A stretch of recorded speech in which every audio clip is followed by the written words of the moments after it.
Ches, it's a long perek. If we don't finish it, I'll post a recording on the show WhatsApp. Oh, okay. We'll finish it with Hashem. All right. It's still out of mine. Okay. Perek Yud Ches, page 472 in the single volume Sefer. Halacha Aleph. Yeah. Perek Yud Ches, 472. Yeah. Halacha Aleph. Mi Piash Mu'lam, the Rambam says that we learn that Halacha L'Moshe Misinai. This is continuing from the previous perek. We're discussing the types of women a kohen may not marry. 472. So Mi Piash Mu'lam, the Halacha L'Moshe Misinai. The Torah says that kohen Isha Zayna v'chalal yikachu. A kohen may not marry a Zayna. What does a Zayna mean exactly? He calls Shem Bas Yisrael. There's a few possibilities. A Zayna incorporates the following categories: someone who's not Jewish woman. A Jewish woman who had relations with a man who she's not allowed to marry. We're talking about a specific prohibition that applies to everyone across the board, not because of her unique situation. A general prohibition, like a brother and a sister, applies to everybody, for example. Or she has relations with a cholol, someone who's not allowed to be a kohen. So, for example, if a kohen marries a divorced woman, which he cannot do, and he has a baby boy, that boy is called a cholol. A woman who marries that cholol, she becomes a zayna. She cannot marry a kohen if that husband of hers dies. Therefore, a woman has relations with an animal, even though she's guilty of stoning, she doesn't become a zayna. She's not apostate to a kohen. She didn't have a relation with a forbidden person. The animal's not a person. Someone has relations with a woman who's a nida. Even that's an Isur kares.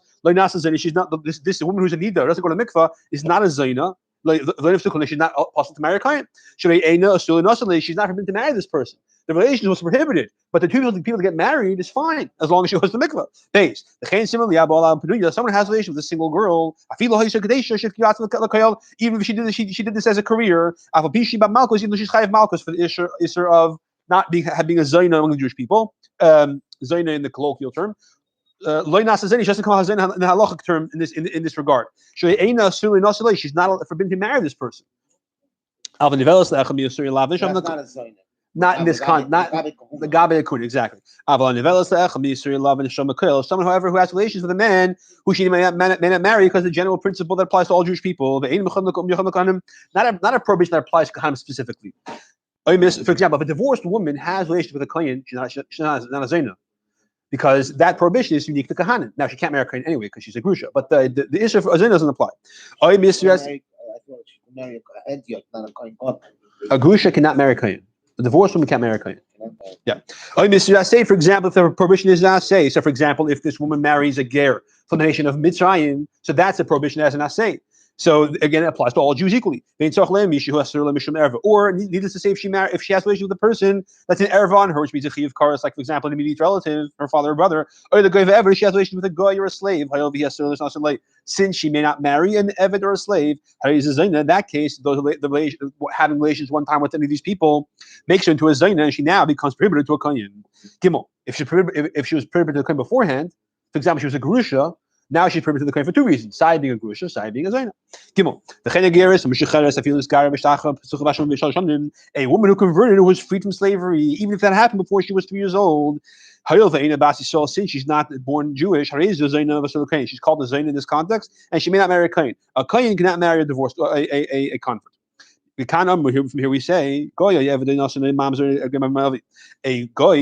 or a slave, or a Nasan, which is the nation of Yevanim who fooled Yeshua, the whole nation of converts, or a Mamzer, who, of course, a Mamzer cannot marry a regular Jewish person, or a Ger, a convert, a Avi from the nations of Ammon and Moav, a Mitzi v'Adaimi Rishon v'Sheni, or a Ger from Mitzrayim or from Edom, the first, second generations. These are all people who are prohibited to marry a regular Jewish person. We said in the last perek, someone who has crushed testicles or his organ is cut off, a chol, a person who is disqualified from kahuna because of, in other words, let's say, for example, again, the kohen, let's say kohen gadol marries a widow, which you can't do, or a kohen marries a grusha, which you can't do. The child they produce is a chol. Any of these types of men, if they have a relation with a Jewish woman, also as a zayna, she becomes a zayna. Lives l'kunah, she now is disqualified from marrying a kohen. She cannot marry a kohen. She can marry a levi yourself, not a kohen. Can marry a widow? Yes. If she was a female kohen, let's say her father's a kohen, right? Bas kohen. Mr. Cohen's daughter, right? She's a bas kohen. and she has a relationship with somebody like this, if truma, she can no longer eat truma anymore. Same thing would be a yavama, a woman whose husband died childless, and now she's waiting for yibur chalitza, and she has relations while she's waiting for somebody else, which is an isra say. Asa zayna also makes her a zayna, because that's a prohibition of an isra say, right? Yavama yava aleha, and nobody else. But islandess in the koyin, and islandess, a woman who is impossible to give birth because she doesn't have the characteristics of a woman, she's allowed to marry a koyin, but she's not called a zayna. Dalit. If someone has relations with a shniya, which means it's a rabbanon, not a Torah. Okay, for example, someone has relations with a woman who he did chalitza, so the brother died without kids, and then she gets chalitza. So midrabanan, whoever she couldn't marry if she was divorced from this person, she cannot marry now that she is a chalitza from this person because she resembles a divorcee. If someone, let's say the brother does chalitza with this widow, and then he goes and marries her or has relations with her, that's also prohibited. These don't make it to a zayna, however. Because there's no it's only Merabanan. As we said, in Chassidim, these are all situations where it's Ism Derabanan, and the Ism Derabanan does not make it to a zayna, only in Ism Derabanan. This tells us that if you want to boil it down to nitty-gritty fundamental principles, that you can't say that having a prohibited relation automatically makes it into a zayna. It doesn't depend on that. It doesn't depend on that completely. If someone has relations with a nida, that's obviously forbidden, or with a harlot, that's obviously forbidden. If someone has relations with an animal, that's obviously forbidden. That's a death penalty. So she has had forbidden relations, but she's not a zayna though. She can still marry a kain. Conversely, someone who became a cholo, as we'll explain later soon in halacha, in the next Perek, in halacha Zayin, that becoming a cholo, we're on page 472. Oh, we're there with chapter 18. Chapter 18, halacha hey. So in that situation over there's a case where she can become a cholo, but the relations themselves didn't make her prohibited. Let's see what that would be.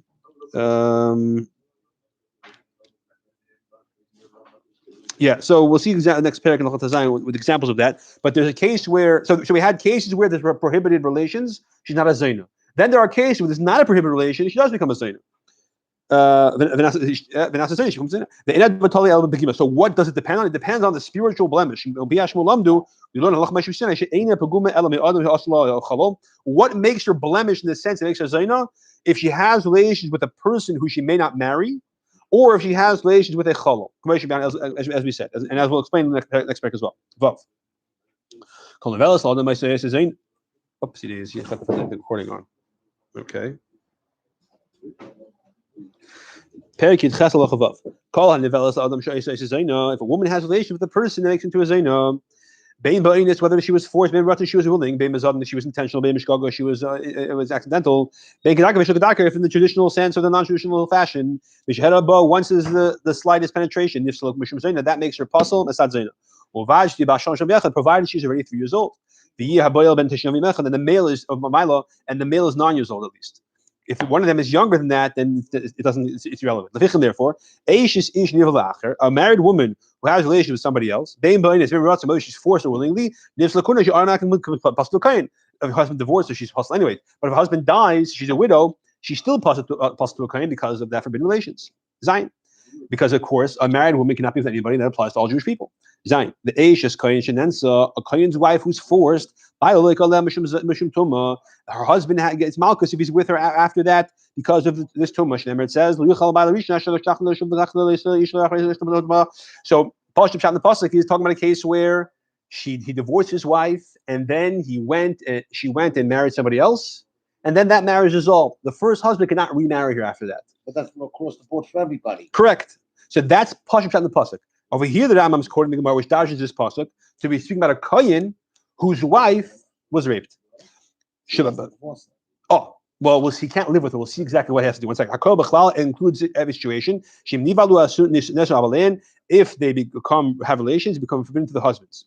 So that, in other words, that applies across the board for all Jewish women who are with someone who's not their husband. The exception is a wife of a non-kohen, who's forced. So if she's her wife's husband, if her husband's not a kohen, and she's forced. That's where there's an exception. She can stay with her husband. Shemar says so she was not forced. A kohen's wife stands in the state of Isser. Because she becomes a zayna once she's with someone else, even though she was forced. Ches. Well, we'll see what they have to do. They cannot have relations anymore. Whether they have to divorce or not, we'll see soon. Ches. And then some. The wife of a non-kohen who's been forced, who was raped, even though she's allowed to be with her husband, she's not allowed to be with a kohen. So with her husband, she's fine. If her husband dies, for example, she cannot marry a kohen. Now, if a kohen's wife tells her husband, I was raped, or I had a relationship with somebody else accidentally, or or one aide comes and testifies that she was unfaithful, whether it was willingly or not, or forced, she's not us her husband. Why?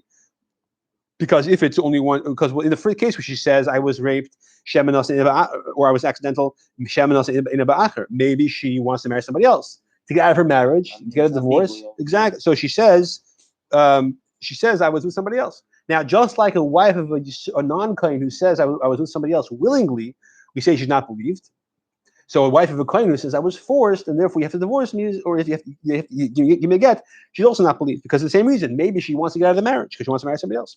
But if he believes her, or he trusts the witness, and he relies on them, he should divorce her because she does the suffix in order to be away, save himself from the doubtful situation of prohibition of sin. Right? Test. Kohen's wife tells her husband, then asked I was raped. Even though we said the husband can stay with her if he doesn't believe her, he doesn't have to leave her. If her husband dies, now she's widowed. She cannot marry any other kohen. She testifies on herself that she's a zayna. For us, she has made her status like a forbidden piece of meat in the sense that every kohen is also on her. Yud. Kohen who's a woman, whether she's an adult or a minor, and then afterwards he has relations with her, they get married, they consummate the marriage. And he says that I'm not the first guy, she was somebody else. Now we had this regarding the Yisrael, right? We had the beginning of the Yisrael and the whole procedure of who to believe and how to go about that.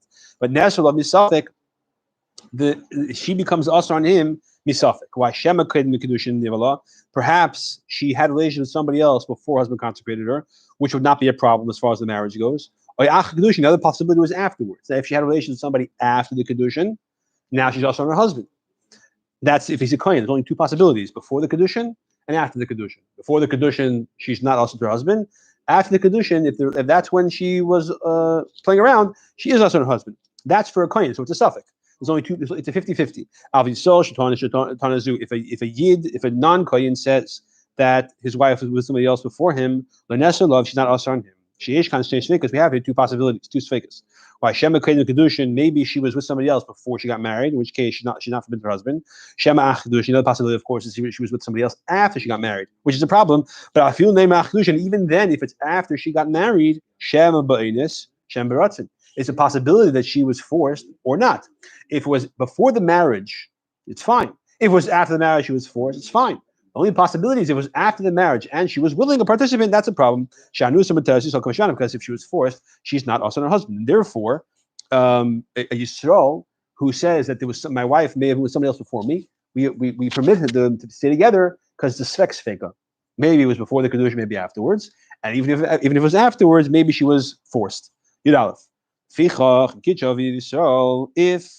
her father was Mekadosh, as a father has the ability to do, right? He accepts Kedusha on her behalf. And now she's married to this guy and she's a child. Then she is less than 3 years old. And he says, somebody was here before me. In that case, she is also on her husband, even if he's a non-kohen. Why? She ain't suffix echad. There's only one suffix. Shema Beinish, Shem Baratzin. Maybe she was willing or not willing. You'll say that maybe she had relations before the Kedushin. Well, that case is impossible because if she had a relation before the Kedushin, why does he know about it? If she's younger than 3 years old, the virginity regenerates itself, we said. So therefore, the fact that he knows that there's evidence here is that she was with somebody after she was already married to him. Because they got engaged, the Kedushin was she was 3 years younger. Now he sees somebody else is there, but it's between the Kedushin and the Nisuyin, someone else was with her. So there's only one question: was she a willing participant or not? That's a 50-50. In that case, she's also a suffix Isur shal Torah lahachmir, because if it's a suffix Torah, we have to be stringent and forbid them to be together. Yud base. Any woman who has been warns her, like we learned and then she went and secluded herself, but she did not drink the Seita waters for whatever reason. She's not allowed to marry a kohen. He's suffix zayna. She may be a zayna, she may have been with somebody else. And the waters of the Seita, she didn't drink them, so we can't clarify. And therefore, she's also. Why did she not drink the waters? It's irrelevant why. The fact that she didn't drink them, she's a suffix. If she said, I'm not drinking, the husband didn't want to make her drink. If there was testimony of witnesses that didn't allow her to drink, we said situations where witnesses testify something that she's unable to drink. Or let's say, for example, it's a situation where there's no drinking because her husband's in jail, and the Bezdin are the ones who warned her not to seclude herself. She was a woman who can't drink. She can't drink if she's deaf, if she's mute, if she can't hold the water, if her hand is disformed. All these things. The limp, exactly. The husband limps. If he has any of these disfigurations, since the fact that she was warned, she secluded herself. She cannot drink because she doesn't drink. She never married a kohen. That the husband, the warning is coming from Bezdin. That's one situation. There's a lot of other cases. The husband warns her, but he's lame. He limps. So she can't drink also, for example. The fact is, if she was warned... It doesn't have to come from the husband. It can come from Bezdin. Well, back when Bezdin warns, the chal no drinking. The only reason why Bezdin warns her is if she secludes herself, she loses the ksuba. Besides losing the ksuba, if the husband dies, she cannot marry a kohen. Yud Gimel. If there's a single person and we see that she has relations with a man, the man goes away, and we ask her, who's this person who had relations with you? And she said, she's a kosher person. He's not a mamzer, for example, he's a regular Jew. She's believed. Not only that, even if she's pregnant. We say to her, who are you pregnant from? She says, from a kosher yid. She's believed, and she can marry a kohen. We had this in previous prakim. Over there, the vert was that the child, she believed regarding the child. But over here, we're saying a chiddush. She's believing regarding herself. She's believed to say that I was with a person who's kosher, and I'm not also to a kohen. If she wants to marry a kohen, we let her. You doubt. But when does this apply? She divorced this person, or he died? No, she's a single girl. She has relations with a man. We don't know who he is, and we ask her, who's this person? We saw the episode from the window, let's say. And afterwards, you asked her who this person is. She says she's a kosher person. And we say, how do you know he's kosher? Maybe he's a goy. Maybe you're also on a kohen now. So she said, no, he's a kosher yid. The halacha is she's believed she can marry a kohen. When does this apply? When the place where the relations happened was a prashas drachim, a crossroads, a place where there's people traveling, or in a wagon in the field, where people pass by. And why is that important? Most of the people passing by that place were kosher Jews. It wasn't like wasn't Woodstock. And the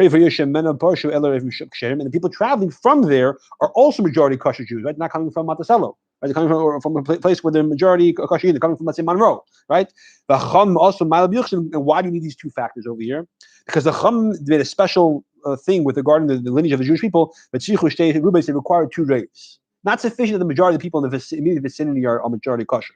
You also have to have the majority of people in the place where these people are coming from are kosher as well.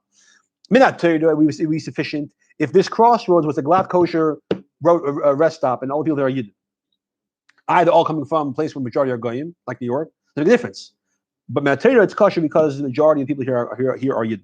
The Chum required that not only is it necessary that the majority of the people in this area are Yidden, but even the city they're originating from and the travels are also majority Yidden, majority kosher. If, however, the majority of the travelers were apostle. Going they were going for example, or things like that. Even the majority of people coming from the Makshirim, so coming from Monroe, but this rest stop is where all the goyim from Monroe, let's say, go. That case be possible. The majority of the people are apostle, even though the majority of the people who are in this particular place are kosher. So they're all coming from, say, a large city where the majority are goyim.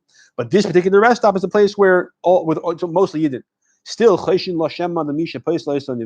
where we worry that maybe the person she was with was a psul, like a goy or a mamzer, or anybody else who a woman it becomes possible for that. Therefore, she should not marry a kohen. If she does marry, because she has one majority, she doesn't have to get divorced. She doesn't have to leave. She can stay married. Tezvav. This is surprising. It sounds like the Rambam, even in a case where the majority of the people in this location were goyim, because they're coming from a city where it's mostly Yidden, she still could stay married. It's very interesting. Okay, the reverse I understand. The other ones are more of a chiddush. Because it's a suffix on a sayat, suffix on a zera d'Rabbanan. It's not a suffix on the like minatayra. Yeah, it's a very complicated more in Subas. I don't remember the whole back and forth, but I hear what you're saying. Tesvav. I'm sorry. Yes, Tesvav. If we see that she has relations with somebody in the city, not traveling on the way, or she's in the city, and we see she never left the city, that's all we know, and she's pregnant. If the whole city was one guy or one cholol, the eved or an eved, okay, anyone else of that nature, who if he was the father, then she's possible for a kohen. She should not marry a kohen. Because whenever we have a situation where we want to know if something is from the majority or not, it has to be that it was removed from the pool. You have the pool over here, you pick one out, you go by Basharev and say this came from the majority. But when you are in the original source, then we go with 50-50. Even though it's not, we assume it's 50-50, sorry. We look at it that way, even though it's not that case. Famous example was if you find a piece of meat in your house, you don't remember where you bought it from. And you have 9 kosher butcher shops and 1 treif butcher shop. Go Basharev, and we see sorry, you found a piece of meat in the street. You assume that's kosher. But if you bought it, you don't remember where you bought it from, so then the suffix began. Where did it come from? Because you go back to the source. It's makam kavua. Even though it's 9 kosher ones, 1 treif for one, you have to say 50-50 and look at it as if there's 5 kosher, 5 treif, and therefore you ask it suffix. So over here, where she's in the city with somebody who lives in the city, yeah. Call kavua kamech tamech dami. When it's in its original state, its original source, not the suffix didn't begin outside the pool, right? It began in the pool, so to speak. So then that's the point. If the suffix began in a city where there's 9 out of 1, that's the original state. The majority is right kosher. Call kavua kamech tamech. You don't go basharev by the makom kavua by the place where the. So even if it's 9 out of 10 that are kosher, you still say 50-50. Yeah, exactly.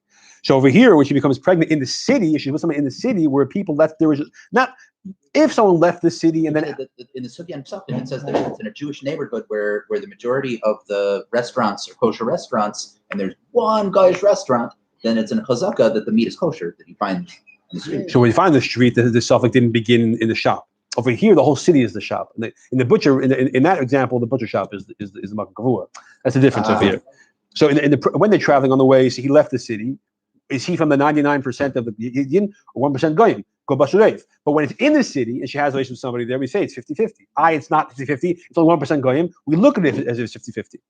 So kol kavua mechta mechzahu. If he gets that's l'chachila she should not marry kohen.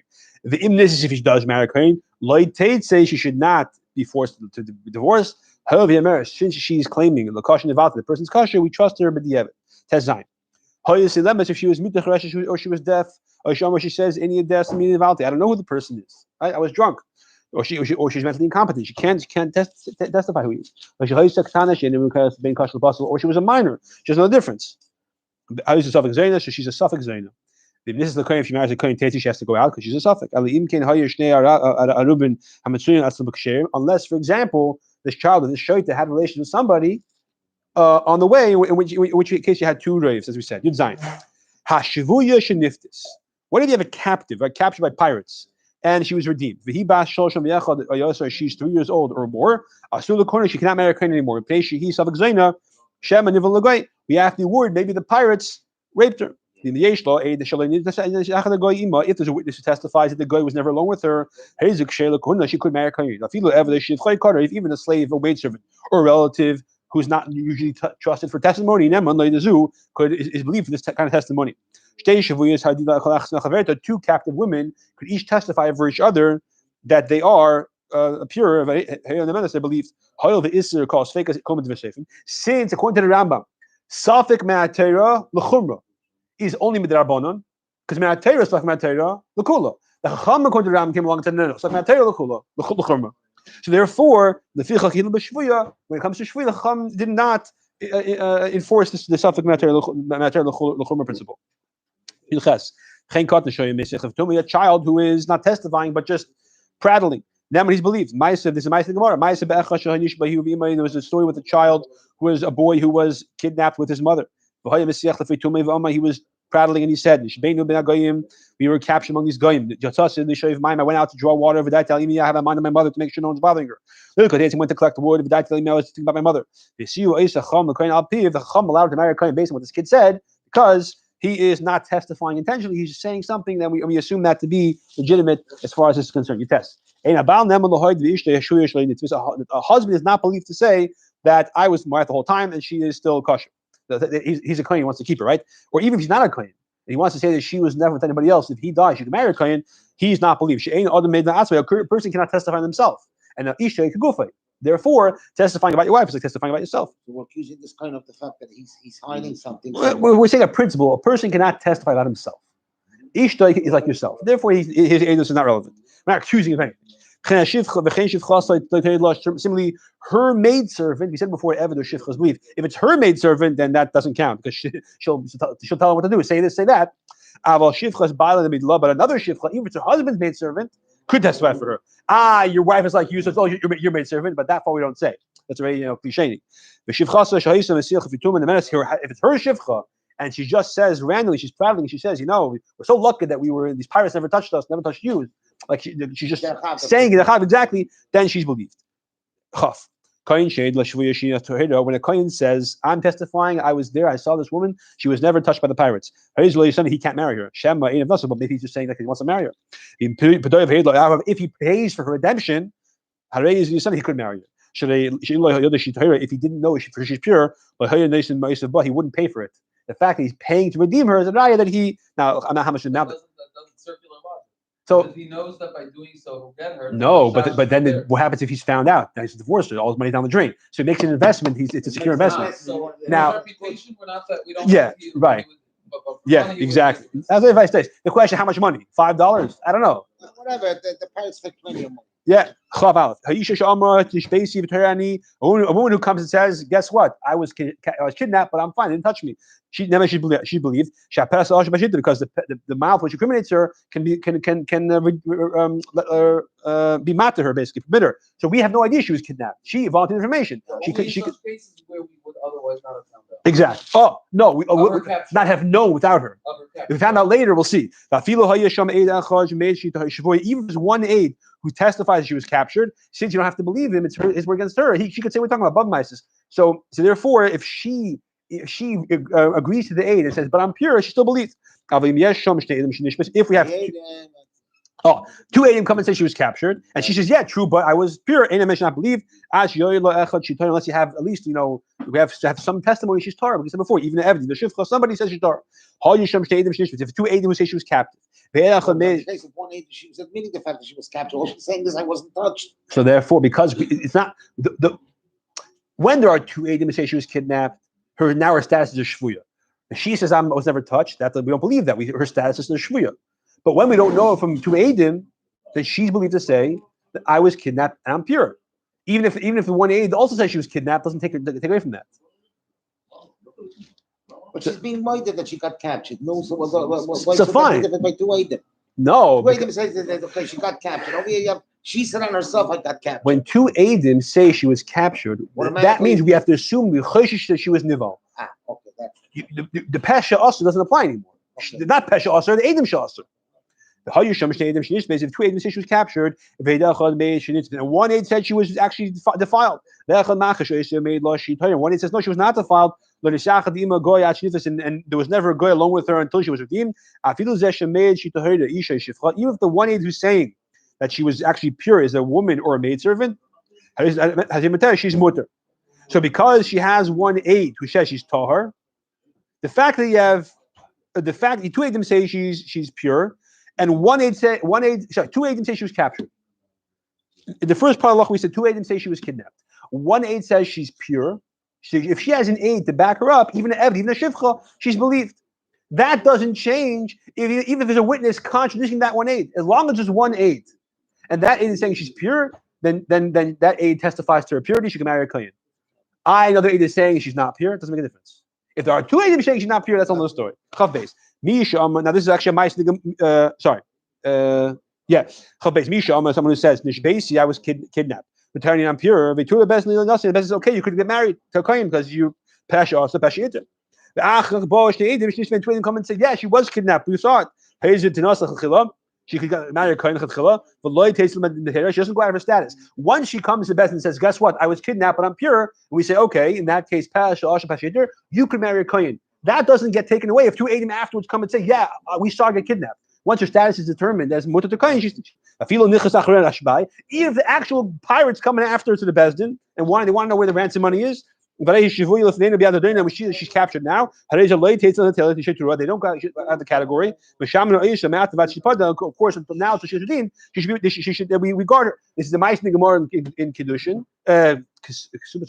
where Shmuel's daughters were kidnapped by pirates, but they were Talmidei Chachamim or Talmidei Chachamis. They came to Bezdin of Chanina. They told the pirates, "We have money for you. Wait over here." Right? They walked in. They said, "How's the Chaim Rabbi Yisai? We were kidnapped and we're pure." They said, "Fine, you're going to marry a Kohen." And then the pirates walked in after them. Where's the ransom money or whatever it was? They walked in afterwards. But once they were established as mutter for Kohanim, and they married Kohanim. Wait, Ganav Pater, right? Ganav Pater. No, we mean so what? What a pirate can show up in a basting? Oh no. No. This is whole the question is are they most? It's not a monetary question. This is a question of her status to marry. Chav Gimel. We have to stop for marriage in a minute. If two Eidim come and say that we actually saw her get the file. I feel this even she's married to the Kohen. I feel even she has kids already. She has to leave. And if one Eid comes and says she's impure though, and that's not relevant. If she said I was kidnapped and I'm pure, and I have witnesses that I'm pure. Eidim, we don't say Eidim. We say, well, if she has witnesses, let's at least wait till they show up, testify. We don't do that. We say no. Pasha, she can marry Kohen right away. But not only that, even if there's a rumor that there are Eidim who testify that she's not pure, we say if you could claim that you were kidnapped and you're pure and you want to marry Kohen, we'll let you do that. Of course, we warn her, by the way, if Eidim come and contradict you, you're going to lose your marriage. But the fact is, if she's insisting that she's pure, then Pasha, Asa Pashiter, that stands. We'll finish after marriage.